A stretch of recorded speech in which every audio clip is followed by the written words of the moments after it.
knuckle dragging, cave dwelling, feces throwing apes. What is going on?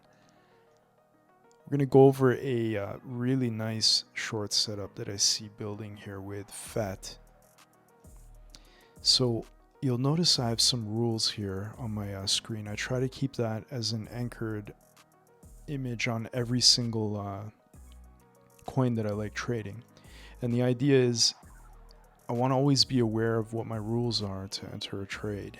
And the biggest thing I'm looking for is high time frame, internal, external. We talked about it today on the market maker series that I'm basically doing one a week on. And here you're going to see a really clean external high get rated over here. So at the end of today, it's Sunday night. At the end of today, we'll know if this is an SFP on the weekly. So what I normally look for on an SFP is every time frame to express the same idea, right? So here's your daily, same thing. 4 hour, we have an SFP. Even these fail to close or displace above it. Even on the 1 hour, it failed to close above. I don't know if it went to the 15. 15 went above, but again, that's not as relevant for me. If I'm trading it off a weekly framework, weekly down to 1 hour is pretty reasonable. Even weekly to 4 hour would be pretty awesome. But this one's doing it all the way to the 1 hour. So based on the weekly internal, external liquidity model, now that you've purged all the stops. So everyone here from September 2021, their stops got triggered. If they're foolish enough to hold and round trip all the way there, that's absolute max pain. But regardless, that external high target was hit and rejected. So it behaved the same way you're hoping for it to at that level. And what it's doing in the zone, it trapped a lot of breakout traders. So far on that breakout, it's pulled back 10%. So that's, people are feeling pain, and this general zone is trap traders. So right now you have trapped longs up here, and you have trapped shorts once price pulls back into it. So I'm looking for a happy place or happy medium to enter on short. So using the weekly framework, we'll drop it into the 1 hour. Again, it'll show up on the 4 hour as well, right? 4 hour SFP.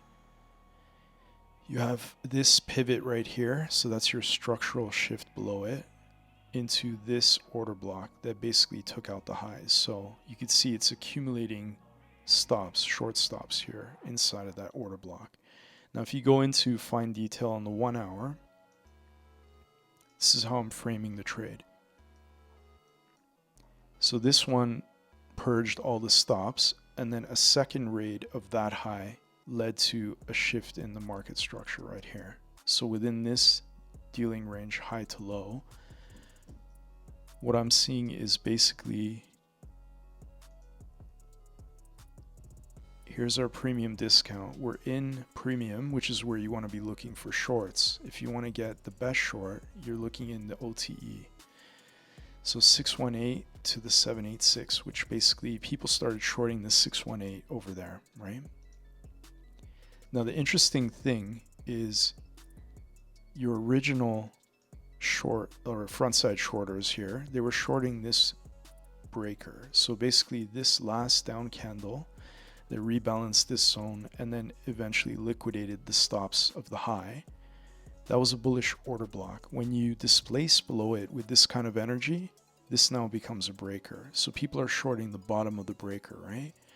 But all the shorts that are accumulating in this range, their stops are likely above this high or at the top of the breaker block, which by the way has an imbalance right here. So the remaining imbalance is basically between here and here. So this is now the sweet spot that I'm looking at for the short. The idea would be everyone who entered here, let's say here, they put their stops above there. Everyone who entered here, stops above there. None of these highs got purged. So you have a giant liquidity pool here waiting to get taken out. So what I'm looking for going into Monday is an accumulation zone to keep forming. And if they leave these lows open, so if they keep pivoting, even if they take the lows, who cares, right? What I want to see is a raid into the breaker a little bit deeper to rebalance what's left, take these stops, and then close back in the range, this consolidation range, the same way the weekly closed back under the high. So the idea would be you can mess around in here, Monday manipulate, and then roll over back into here and then down. So I'm looking for that manipulation on Monday. Now, the way I'm structuring the trade is I'm taking the top of the breaker above these highs, sorry, the middle of the breaker. Again, the breaker was from here, the sweet spot of the breaker. So I'm taking above the highs 25% here, and then 25% in this supply zone right here, because this has been like a 4-hour supply zone that got rejected, right? So I'll be taking some more above there, 25%, and then potentially this high as a complacency shoulder. So like another 25% here. So if it does something like that, you would have a high resistance liquidity run with a lower high here. And I would basically be blending my average entry to somewhere like that. So my risk would reduce from like 8% to 3.8. So now it's very marginal risk.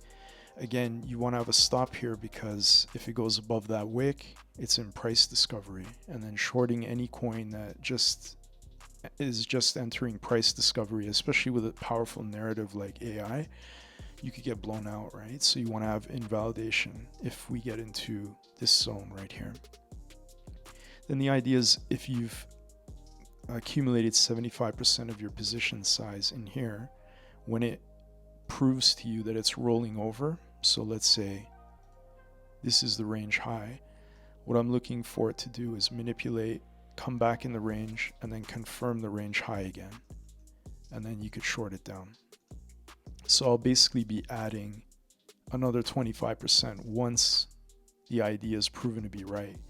The targets are going to be simple, right? So because we're using the weekly framework, weekly SFP taking the external high, so we're going to target the weekly internal. This is a very inefficient move, so I would expect it to reprice down to that level. Maybe not all the way, but at least the majority of this candle get rebalanced. So if you go back in,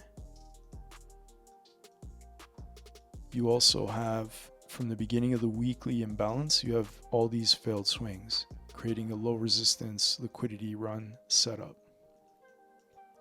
So ultimately, the way I'm going to structure getting out of the trade is TP1 at this internal low right here, internal low, TP2, TP3, and then basically I'm not sure I'll take TP4 here, but this entire weekly imbalance will probably have a nice flush into it.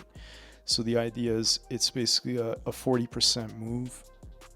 If your blended average is up here, ends up being like 41%, same shit. But this is kind of a textbook short for me, especially going into Monday. I just want to see that manipulation, knocking out all the inducement shorts over here. These are going to be the front side shorters that are going to be used as liquidity to add to whoever shorted here is going to be adding to their short likely in this range. So hopefully this trade plays out and everyone makes good money. If it doesn't, just make sure to put a stop or an invalidation. It could be here, it could be a little bit higher, but the point is if it goes in price discovery, you don't want to be without a stop on this one because it could probably rip up pretty hard. And if it plays out, everyone's going to be panic closing their longs on the way down. The same people that were bidding it on the way up. Short sellers like me are going to be shorting down. People are going to be taking profits in the range or distributing. And then people who see their P&L go from 1,000 to 650 down here, they're just going to want to keep whatever profits they have. So they're going to be shorting into weakness, adding to sell pressure, which means this move the move up probably took 4 times the time it's going to take to come down. So enjoy the trade, you dirty apes. Have a great day and a blessed week. Cheers.